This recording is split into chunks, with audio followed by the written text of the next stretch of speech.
ZYR 737, 102,9 MHz. Rádio Papacaça FM, Bom Conselho, Pernambuco. Entrevista.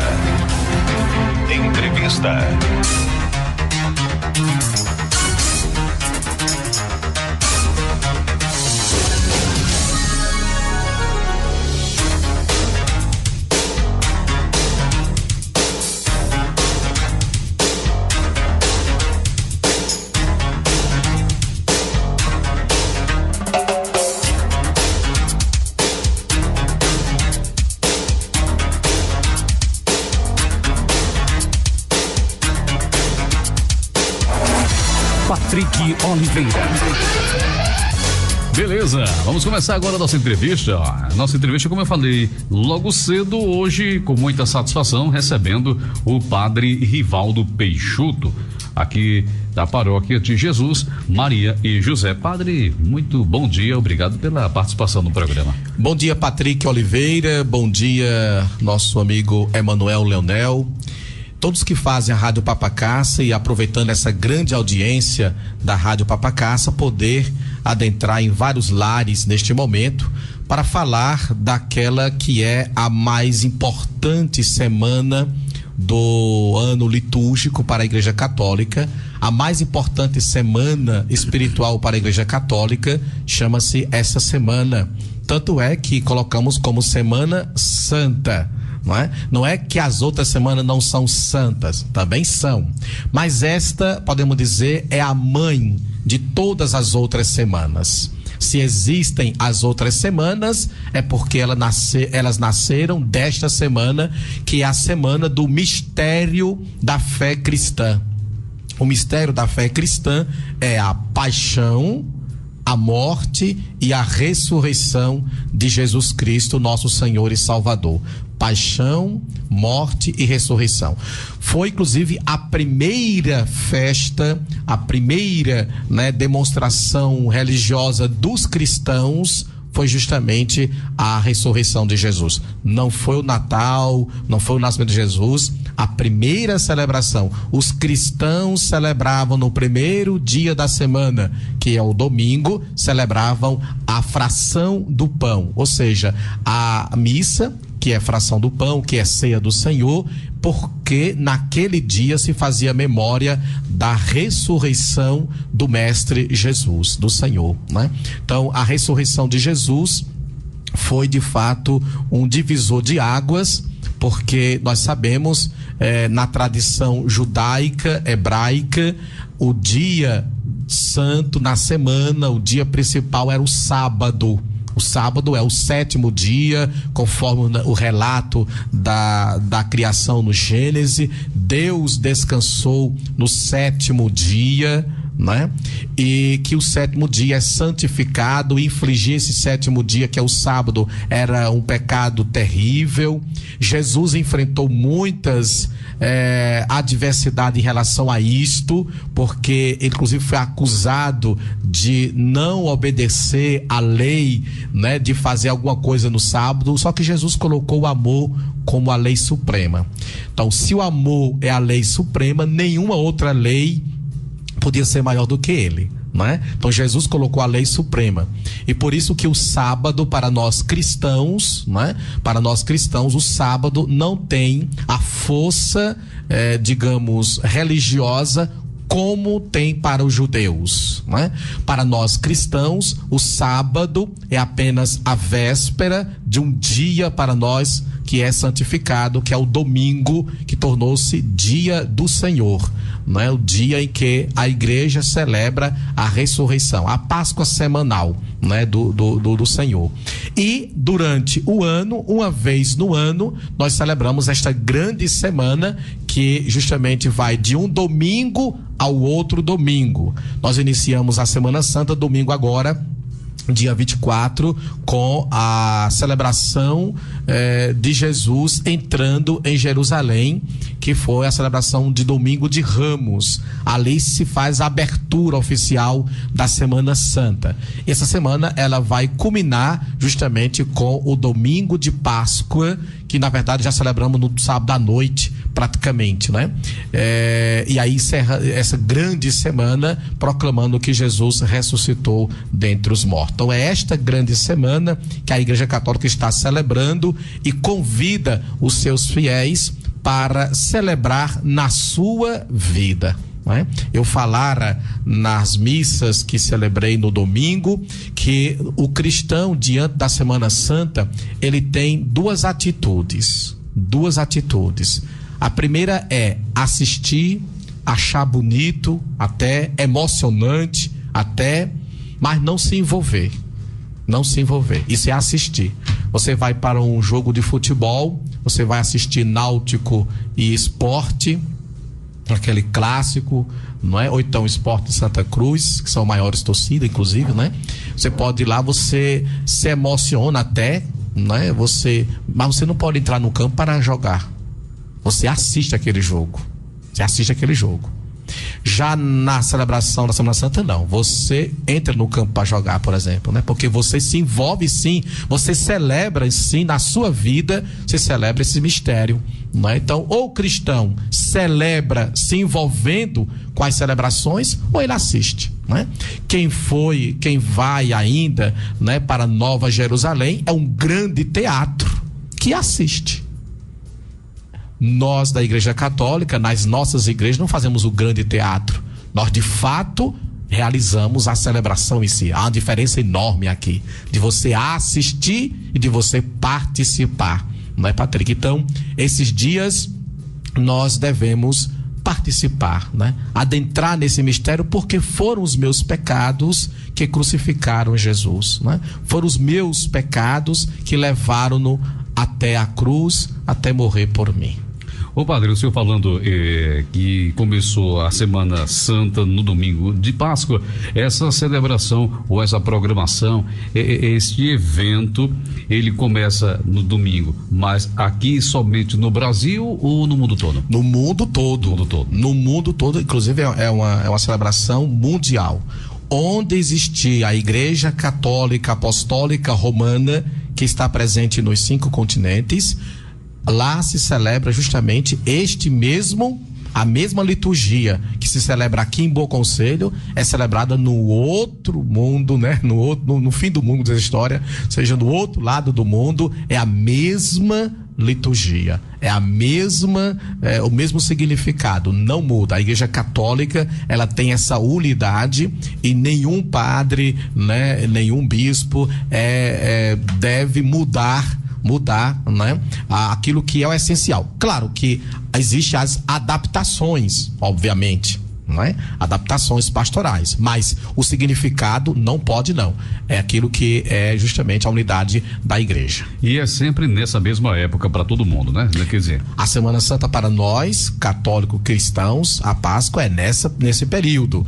A gente até falou aqui na Quaresma, né? Que a Páscoa cristã é um pouco diferente do período da Páscoa dos judeus, né? A Páscoa nossa cristã é justamente a primeira lua cheia depois, né? Depois do inverno no hemisfério norte, né? Da primeira lua cheia, a gente celebra a Páscoa para os cristãos. Já os judeus celebram em outro período, em outra parte, né? No mês de Nissan, dia 14 de Nissan, é esse o período da Páscoa dos judeus. Exatamente. Mas nós cristãos celebramos justamente do primeiro domingo depois do inverno do hemisfério norte, e a gente faz justamente isso, a celebração da Páscoa. Por isso que ela é móvel, né? Ela é móvel, não é toda. Esse ano caiu em março. O ano passado foi em abril. Próximo ano vai ser em abril novamente, entendeu? Vai depender justamente dessa primeira lua cheia. E ontem teve uma programação diferenciada, inclusive, teve um movimento ali na Praça do Pedro II, onde as pessoas puderam observar, o termo seria esse, eu não sei, o senhor pode até me corrigir, a encenação, quer dizer, toda a movimentação de Jesus até a crucificação, quer dizer, o ato começou ali na igreja Santo Antônio, foi até a igreja matriz. Isto. É a chamada Via Sacra, né? Via Sacra. A Via Sacra é um costume já há bastante tempo, né? De os cristãos reproduzirem, rezarem a partir das estações, e por isso que nós temos hoje os metrôs, né? Os metrôs têm a estação, né? Recife, sei lá, Estação Santa Luzia, é assim, ela nunca né? Aquela voz bem fúnebre, né? Estação Curado, você desce aqui na Estação Curado. Por quê? Porque é justamente baseado nas estações da Via Sacra da igreja, né? Que isso é um costume que se fazia muito isso, são as 15 estações, né, da condenação de Jesus até a sua ressurreição. São 15 estações e nessas estações vai se meditando, né? As 3 quedas de Jesus, o encontro com o Sirineu que ajuda a carregar a cruz, o encontro com Maria, mãe de Jesus, que é a 4ª estação, não é? Também Jesus que consola as mulheres, Jesus que é pregado na cruz, que morre na cruz, que desce da cruz, entendeu? E assim por diante, ou seja, são as estações, né, que são meditadas pelos cristãos, isso desde sempre, é uma reza piedosa, popular, não é? Que nós rezamos sobretudo nesse período da Quaresma, Semana Santa. E aqui em Bom Conselho, que é muito bem vivenciada a Semana Santa, nós temos sempre na segunda-feira um grupo de jovens que encenam essas estações. Então, cada estação ela é encenada pelo grupo desses jovens, chamado o grupo do Sermão, e aí eles fazem. Então, ontem foi muito bom, tinha bastante gente, o pessoal também fez muito bem as encenações, a crucifixão ali na Praça Dom Pedro II, não é? Que as pessoas antes chamavam muito, várias cidades tem, né? A Paixão de Cristo, que é uma encenação, mas é somente um local, né? A gente faz aqui a Via Sacra com a encenação, justamente esse ano saindo da Capela de Santo Antônio, fomos até a praça ali, onde tivemos o momento da crucifixão e morte de Jesus. Inclusive, deixa eu aproveitar e mandar um abraço para o Ayrton, ele que foi o Jesus. Ele está sendo Jesus sempre, todos os anos, né? Ele se prepara para isso, inclusive, né? Deixa o cabelo crescer e tudo mais. Deixa o cabelo crescer, barba. De fato, que você olhando a foto, inclusive assim, né? Não fica muito atrás, não, do Jesus lá de Nova Jerusalém. É verdade. Nova Jerusalém. Agora, acho que lá estão perdendo é bom chamar. Vai esse menino. Precisa buscar lá, né? os atrizes da Globo, não, né? Vai buscar de Bom Conselho mesmo, lá do Padre Rivaldo, que serve, viu? Serve. Nordestino, fala assim. E funciona com uma beleza. E aproveitar, parabenizar o Ayrton, né? Pelo trabalho, pelo papel que ele está, enfim, pelo que ele está representando lá, a atuação como Jesus, grande Ayrton, conhecido como Thor. Isso mesmo. Né? Pronto, foi não. Bom dia, Padre Rivaldo, Patrick Oliveira. Padre Rivaldo, temos também aqui um ator que já vivenciou Jesus, o Patrick Oliveira em Palmeiras, já foi Jesus verdade, também. Pronto, isso é verdade. Essa peça ele já participou sendo Jesus. Eu fui um Jesus, agora disseram que a chibatada que ele levou tava merecendo. Agora, mas não corrigiu. Não teve jeito. Mas tem muito, acho que muito bem. Foi na década de 90, eu acho, começo de 2000, eu tinha o cabelo, fez tudo do Thor e tal. Patrick, diminuiu muito isso, mas geralmente todas as cidades faziam a Paixão de Cristo. Geralmente era. É verdade. Né? Todas as cidades faziam a Paixão de Cristo nesse período da Semana Santa, sempre faziam, as cidades faziam, né, ensinações grandes, belíssimas, né? Muitos atores, atrizes, de fato, que faziam esse momento, não é tradicional também aqui no Nordeste, muito isso, a ensinação, na verdade, da Paixão de Cristo, né? Inclusive, Padre Rivaldo, da época, não sei se foi quando Patrick fez Jesus, o que chegava-se aqui em Bom Conselho era que era muito famosa a Paixão de Cristo de Palmeira dos Índios, que é lá no Cristo. No Cristo do Goiti. Exatamente. Você já teve a oportunidade, padre, de visitar o Cristo do Goiti? Não conheço ainda em Palmeira lá, só vi, mas não conheço. Quero inclusive ir lá um dia para conhecer o Cristo lá do Palmeira. Ô padre, eu tinha até uma pergunta a lhe fazer, com relação à celebração. O senhor disse que no mundo todo os ritos são praticamente os mesmos. Aí eu tenho visto anualmente a celebração no próprio Vaticano dessa maneira. Ou seja, independe do país ou do local, das suas tradições locais. Mas O eixo é aquele que é praticado no Vaticano pelo próprio Papa, na missa de Corpus Christi, que antecede o Corpus Christi no sábado à noite, é isso? Pronto, assim, ó.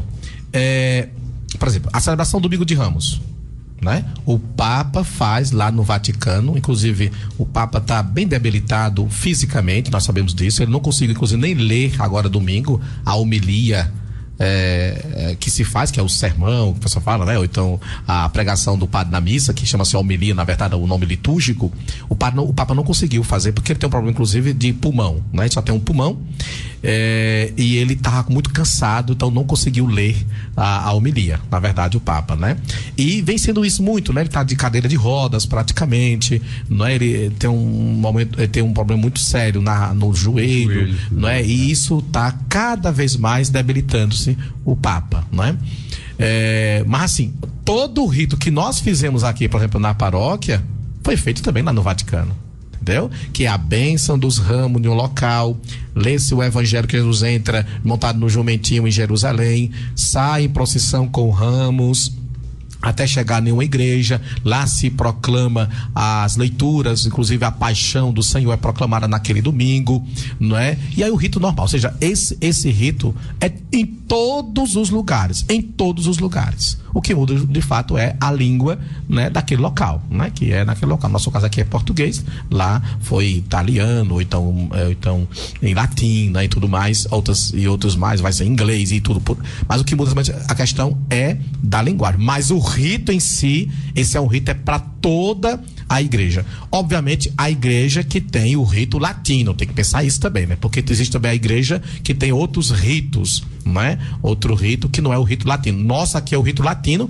é justamente o rito lá, mas, por exemplo, existe os ortodoxos, que são aliados com o Papa, por exemplo, mas ele tem outro rito, né? Tem outros também que também tem outros, né, ritos que fazem de uma forma um pouco diferente também, tá certo? Mas é o rito que também está aprovado pela igreja e que se reza também. Mas o nosso caso aqui, o nosso rito é o rito latino, que é o rito justamente que se reza também em Roma, né, o rito latino. Que são vários ritos que tem também na igreja, ligado também à igreja, certo? Maronita, por exemplo, o rito maronita também faz. A tradição de não comer carne na Sexta-feira Santa, ela só é da Igreja Católica, ou as igrejas mesmo pertencentes ao cristianismo, tem algumas que não adotam? Há essa divergência? Eu não saberia dizer a você, de fato, se aquelas outras de outros ritos, não sei se é o latino, se elas de fato também aderem a isso. Não sei dizer a você, isso aí eu não sei se falar para você. Eu sei que nós católicos, do rito latino, nós sim fazemos essa mesma digamos, a gente faz essa abstinência da carne. E é bom fazer aqui uma explicação muito interessante, né? Porque as pessoas perguntam por que é que se come peixe na Semana Santa, né? Então, para você que tem essa dúvida, por que é que não se come carne? É pecado comer carne? É o seguinte, veja, não se é pecado comer nenhum alimento para nós católicos. Já falei isso aqui, repito, porque sempre é bom. Não existe um alimento que é pecado você comer. Não existe.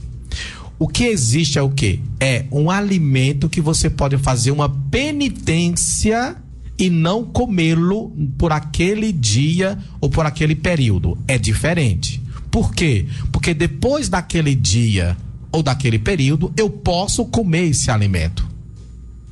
Se fosse pecado, não poderia comer de jeito em lugar nenhum, situação nenhuma, certo? Então, a igreja, né, escolheu essa penitência da carne. Por quê? A carne em si, os animais, né, que são sacrificados e tudo mais, a carne, ela tem uma dimensão mundana. Ou seja, de fato, você comer a carne é algo mundano, é algo de festa. Mesmo sendo frango, porque o pessoal determina só carne de boi e tal. Não, mas a carne em si. A carne em si. Então, nesse período, por uma penitência,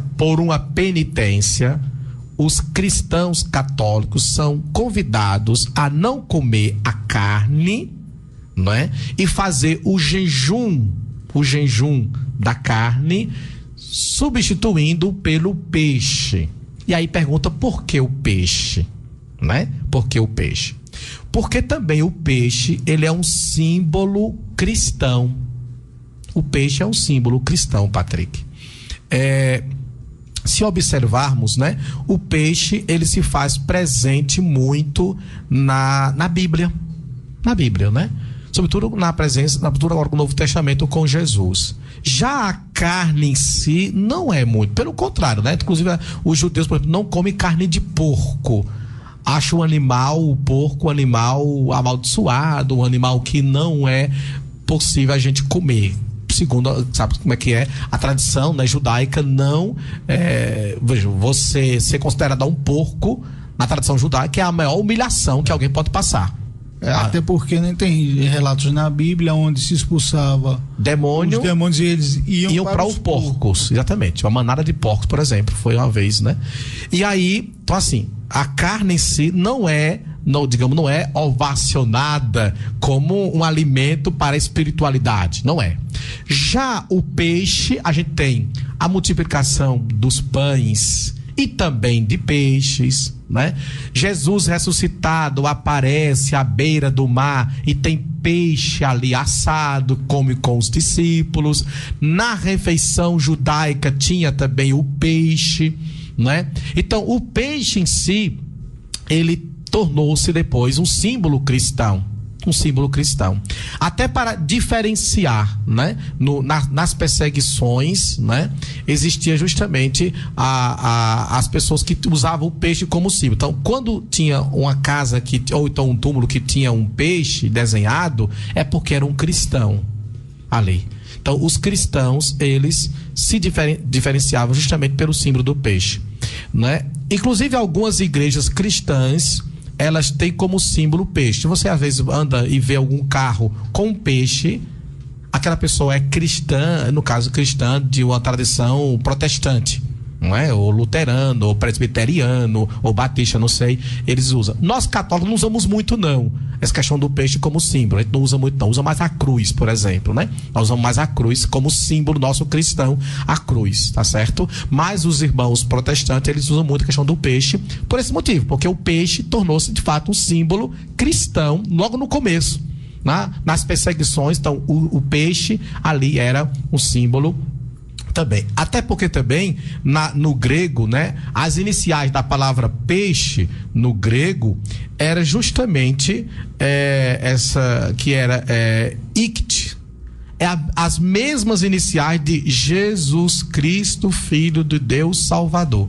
Então o ikt em grego, a palavra que é peixe, é as mesmas iniciais de Jesus Cristo, Filho de Deus Salvador. Então, por isso que houve essa associação, né, dos cristãos usarem o peixe como símbolo. Por isso que nós usamos na Semana Santa o peixe. O peixe. Porque justamente é um período da gente não fazer festas com carnes, né? Por exemplo, acho que eu nunca ouvi falar que uma festa e a carne servida foi o peixe. Foram talvez um casamento onde o banquete era o peixe. Não é. Não é.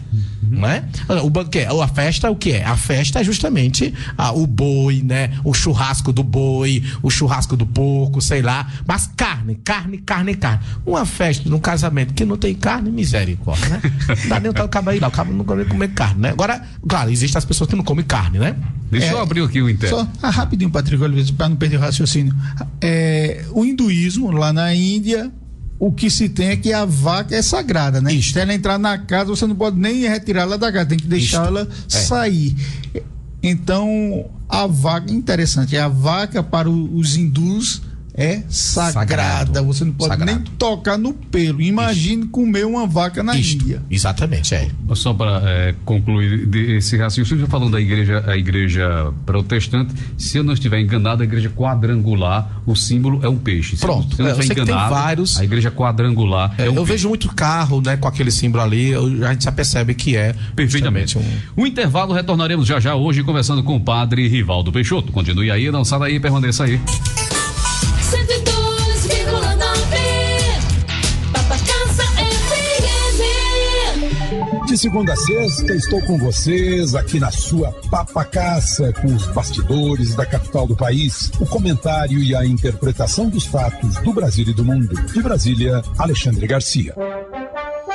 Comentários de Alexandre Garcia. Oferecimento Bradesco. Entre nós, você vem primeiro. Investe aqui na Farmagê, é assim. Medicamentos em geral é aqui. E perfumaria, venha conferir. Ligue e peça já seu medicamento pelos telefones 3771-2522 ou pelo WhatsApp 87981612366. A farmácia Farmagê fica localizada no centro da cidade de Bom Conselho e tem a entrega mais rápida da cidade. Farmácia Farmagê, nossa família cuidando da sua família. Agora em Bom Conselho, Eletrosat, trazendo pra você a nova parabólica digital 5G sem mensalidade. Isso mesmo, nova parabólica digital 5G sem mensalidade. Na Eletrosat você encontrará também tudo em carregadores, caixinhas de som, fones de ouvido, dos mais sofisticados, capinhas para o seu celular e muito mais. Eletrosat, Rua 15 de Novembro, em frente ao restaurante Ponto da Barra. E pra ficar ainda melhor, contamos com o trabalho de um dos melhores técnicos da cidade, Carlinhos da Eletrônica. Tudo em um só lugar. Eletrosat. É com trabalho e transparência que o vereador Gilmar da Lagoa Grande vem conduzindo seu mandato na Câmara Municipal de Bom Conselho, atuando na busca por melhorias na saúde, educação, assistência social, infraestrutura e principalmente no apoio ao esporte amador e ao homem do campo, sempre apresentando indicações na Câmara de Vereadores que visam o bem-estar da população e melhorias em prol do município.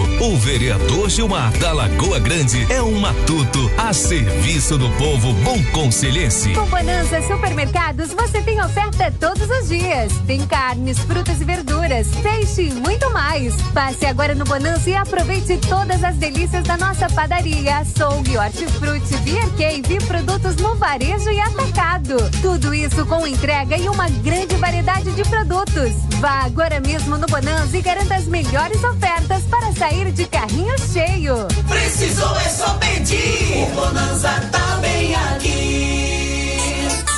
102,9. Entrevista.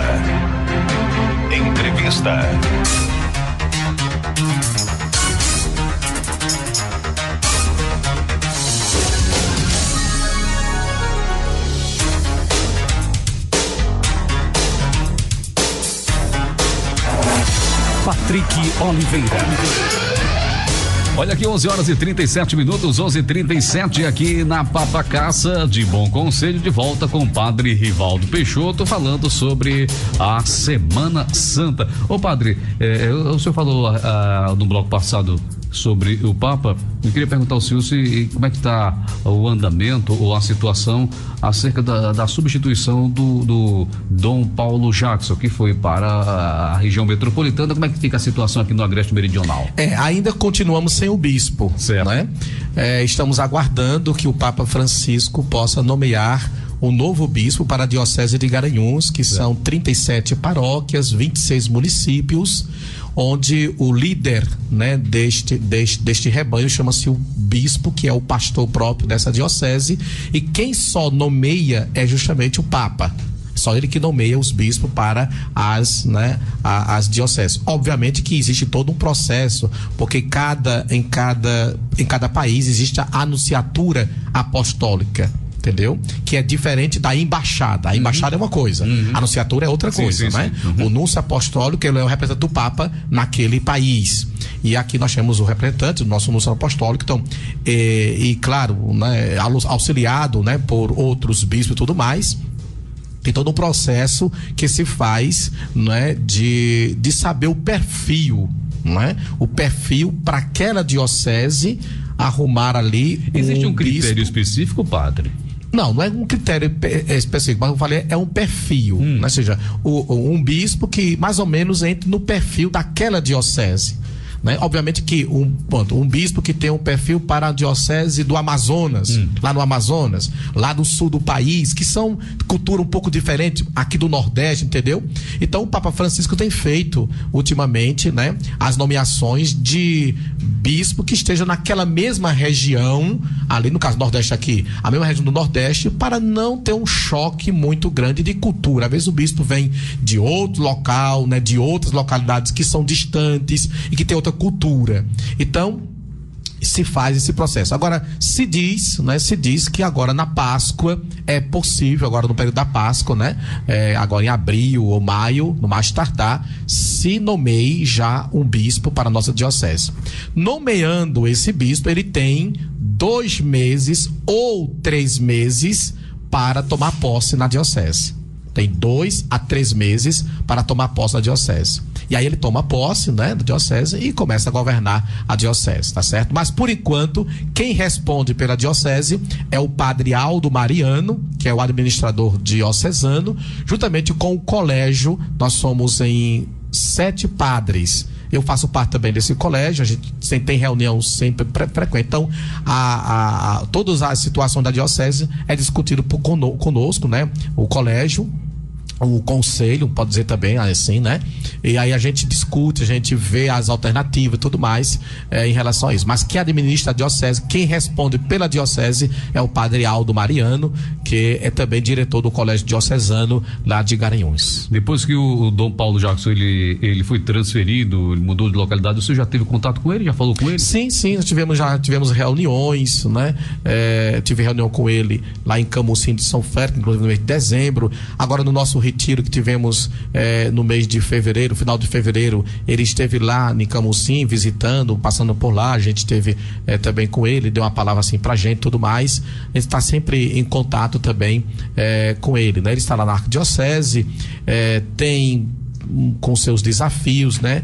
Inclusive ultimamente tem passado um momento um pouco difícil, né? Porque pelo fato dele também ser segundo vice-presidente da CNBB, né, teve um momento até um pouco chato de uma confraria lá no Recife, né, que tentou assim, digamos, bater de frente com ele em relação à campanha da fraternidade, né, boicotando a campanha da fraternidade.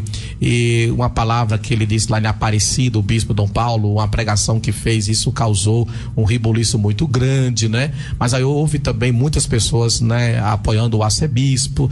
Faz parte do ofício, né? Ele faz parte do ofício também essas cruzes para carregar, né? Mas ele está bem lá, está estabelecido, né? Está bem, está conhecendo, claro, porque a diocese é enorme, né? Está ainda conhecendo ainda as paróquias, os padres, e aí está lá como novo arcebispo lá de Olinda e Recife. Perfeitamente. E agora trazendo aqui para Bom Conselho, falando aqui no tema da Semana Santa, ontem teve todo aquele evento na Praça do Pedro II, quer dizer, do percurso ali da São Sebastião para a Igreja Matriz.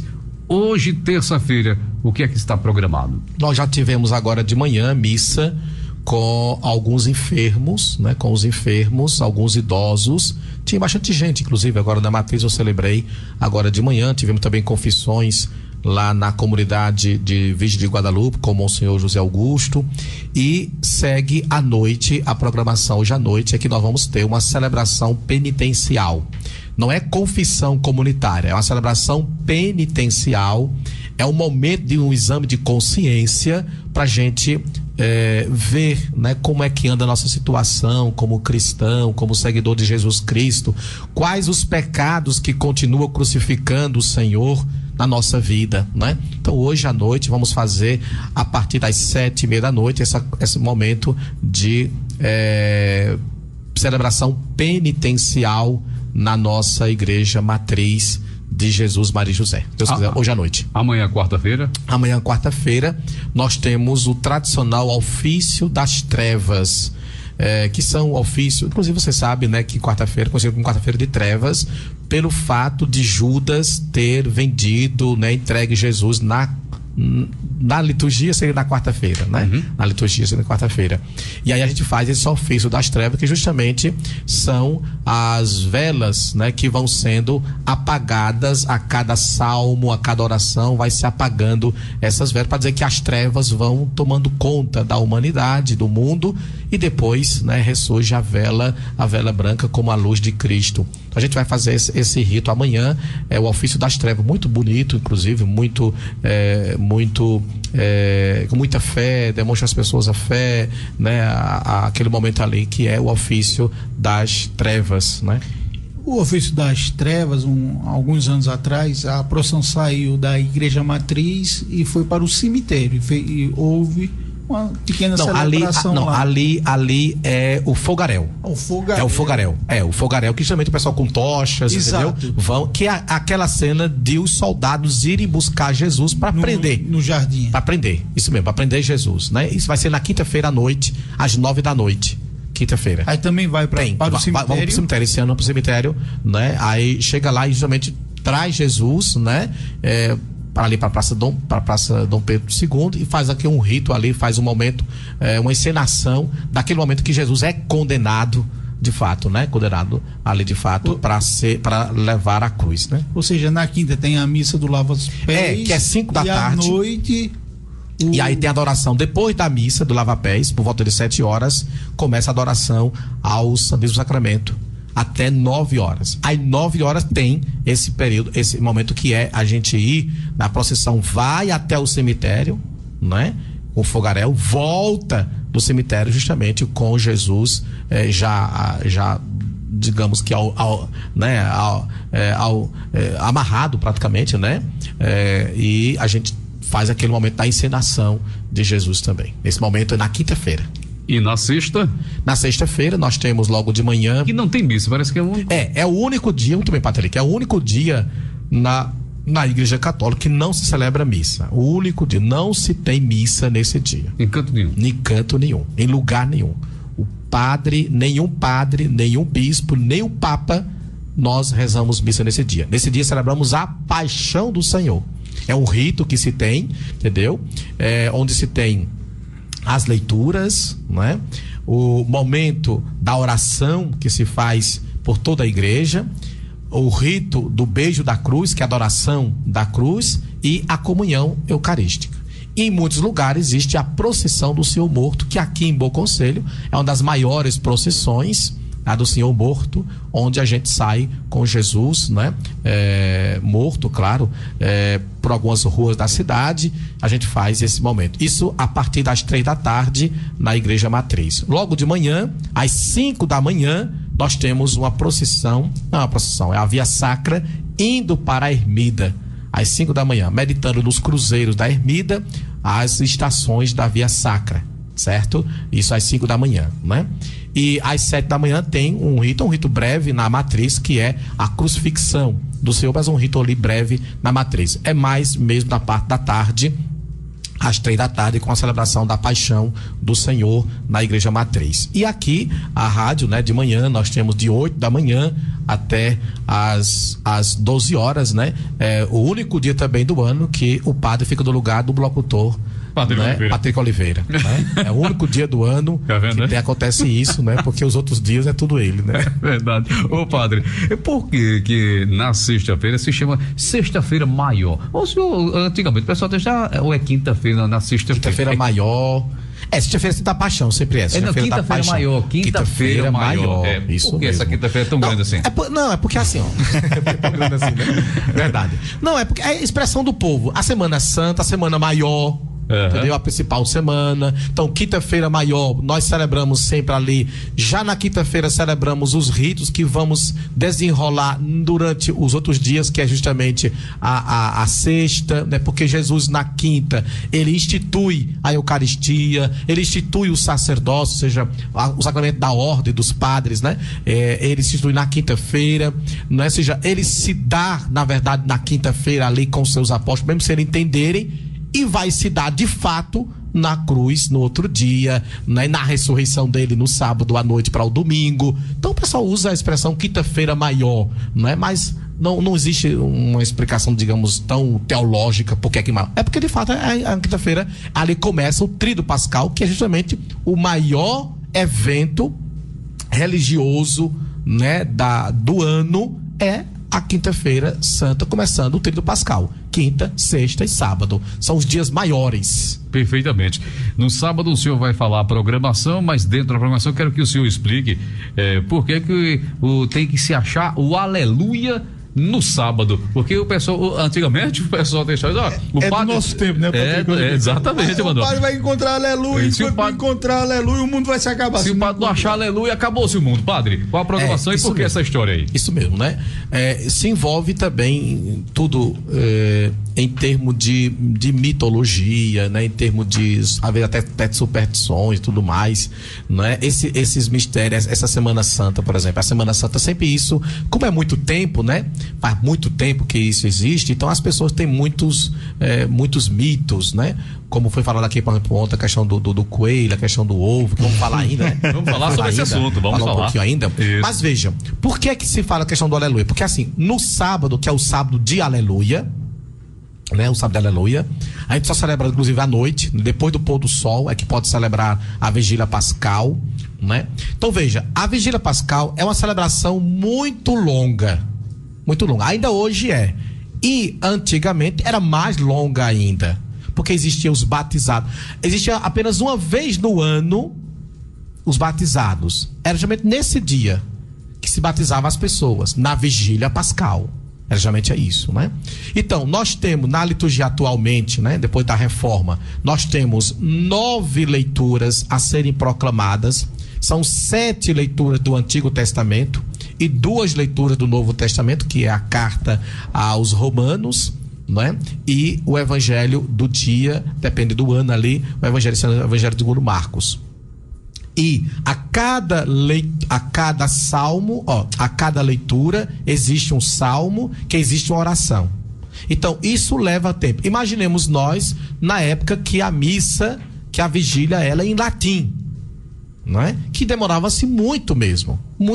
Se hoje demora, né? Quanto mais naquela época. Então assim, as pessoas criaram isso na cabeça. Nossa, tá demorando muito, é porque o padre não tá achando o aleluia. Porque o aleluia é para proclamar que Cristo ressuscitou, né? Proclamar que Cristo está vivo, mas para chegar lá, existe toda uma história contada do Antigo Testamento. Como Deus ajudou o povo a chegar até Jesus, que é o Salvador da humanidade. Então essa história é contada nas leituras, né? Rapidinho, Padre Rivaldo.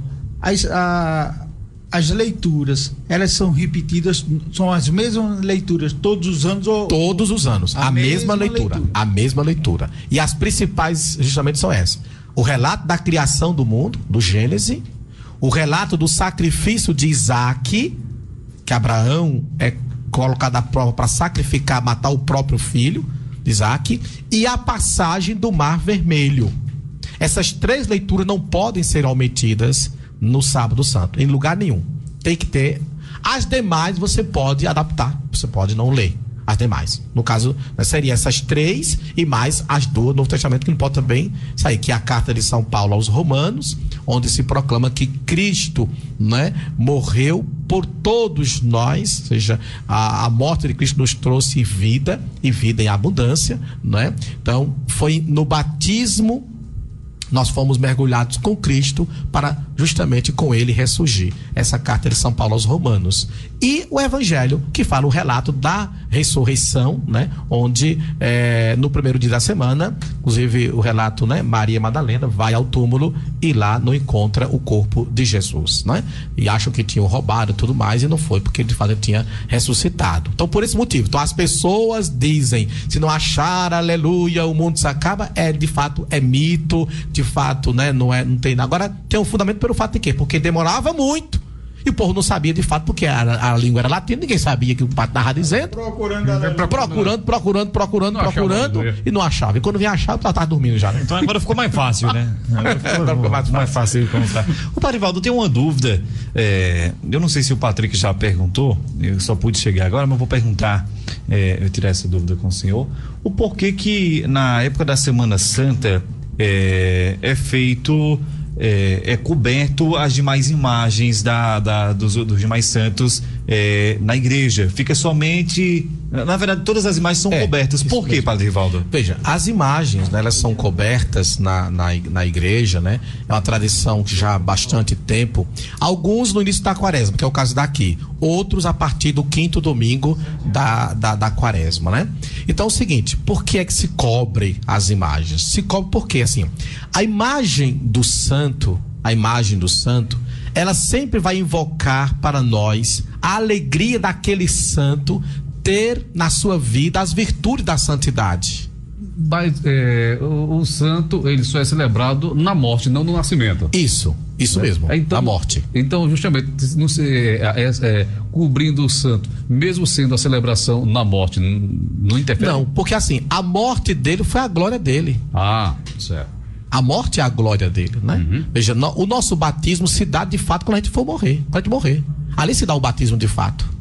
O nosso batismo do dia a dia, que a gente faz o batizado da gente, ali nós recebemos como que uma semente. Como que uma semente. No dia que nós de fato morrermos, ali se dá de fato mesmo o batismo da gente. Então, a extrema porque a gente seria o batismo. A gente morre para essa vida e nasce para uma outra vida que é diferente dessa vida aqui, cheia de limites, certo? Então assim, a unção dos enfermos, que na verdade não se usa mais a palavra extrema unção, é só a unção dos enfermos, ela é um sacramento de cura. Então, na verdade, as pessoas até têm essa questão, né? Que antes de fato era isso mesmo, antes era, tá morrendo, chama o padre para dar unção, a pessoa dá unção e já vai embora já, praticamente, né? Hoje em dia não é mais isso. A unção dos enfermos, qualquer pessoa pode receber a unção dos enfermos, né? Desde que esteja com a enfermidade, né? E a unção é para a cura do corpo e a cura também da alma, certo? Então não é apenas o ultimato, é a última coisa, né? Não. Se diz que a unção dos enfermos é um sacramento de cura e que você, estando doente, pode receber. Agora, hoje mesmo aqui eu conferi agora de manhã, há várias pessoas a unção dos enfermos, agora de manhã na missa, as pessoas receberam a unção dos enfermos, mas como cura, né? Como cura para o corpo, como para a alma também. Certo, Patrick? Então, seria isso a questão do aleluia, né? E a questão de cobrir a imagem, ou seja, os santos, eles sempre vão invocar a alegria de que a vida dele foi a vida de Cristo. Então, nós estamos nesse período da quaresma, então cobre aqueles santos justamente por esse motivo. A gente está nesse período de penitência, a gente cobre aqueles santos justamente por esse motivo. Para a gente não invocar aqui a alegria, digamos, da ressurreição antecipada. A gente vai dizer isso de fato. Então, quando Jesus ressuscita, aí se tem o motivo de ter os santos também, porque os santos são frutos justamente da ressurreição de Cristo, né? São frutos do amor de Cristo que ressuscitou. Então, Cristo primeiro que ressuscitou, né? Depois nós que pertencemos a Ele também ressuscitaremos com Ele. Um assunto que a gente comentou aqui durante a semana, acho que foi ontem, segunda-feira, então, sobre a Páscoa, sobre o coelho, sobre o ovo, que inclusive publicado num grande portal, inclusive no G1, que trancaram o coelho com o corpo de Jesus. Quer dizer, aí seria a partir daí a história que o coelho simboliza a Páscoa. Eu queria que o senhor tirasse essa dúvida e explicasse se existe uma relação do coelho com o ovo, com Jesus, com a ressurreição. Qual a relação que tem? A gente precisa lembrar uma coisa, Patrick, que infelizmente, né, o mundo capitalista, eles fazem de tudo, não é, para se ter o lucro. Inclusive, vender a própria mãe, né? Se mãe dá lucro, vou vender ela. E já faz isso porque o comércio agora na Dia das Mães é o que mais vende. É assim? É o que mais vende.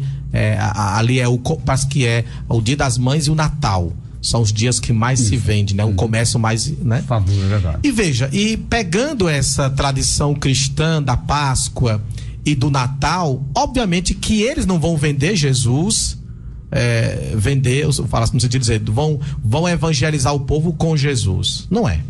Tem que ter alguma coisa para lucrar. Né? Para lucrar. Então, lá no Natal, o que é que eles colocam no Natal?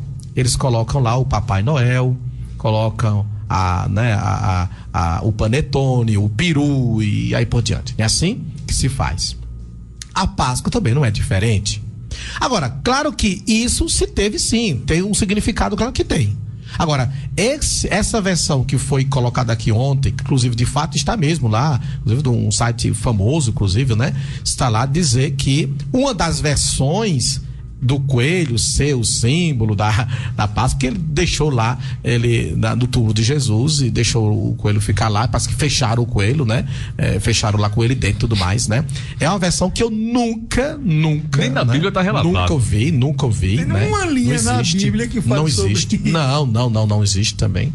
Agora, claro, veja, por que se usa a questão do ovo e da coelho? Vamos ver. Então, tem aqui um pouquinho de explicação, né? O ovo, porque o ovo simboliza vida. O ovo é uma vida. Você pega um ovo, você tem uma vida ali, naquele ovo, né? Seja ele de um ovo de galinha, né? Codorna. De pato, codorna, até de né? avestruz, né? De cobra, né? É isso, né? Cobra, né? Assim? Cobra, pássaros, né? Seja, ali tem uma vida. Então, o ovo simboliza vida. Nós estamos celebrando a Páscoa, vida. A vida nova, a vida que ressurge, a vida que sai das trevas para a luz, que é a vida de Cristo.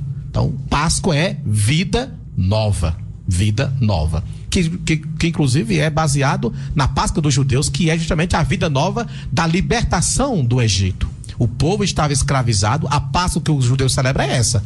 O povo estava escravizado e Deus tirou o povo do Egito, não é, para a terra prometida, para a vida nova. Inclusive a morte dos primogênitos, que se colocou sangue nas portas do povo de Deus, para que o anjo da morte ele não levasse também o sangue na porta simbolizava que o anjo ali não teria entrar, porque ali era o filho dos hebreus. Aí naquela que não tinha o sangue marcado era dos faraó. E aí o anjo pulava, por isso que a Páscoa passava.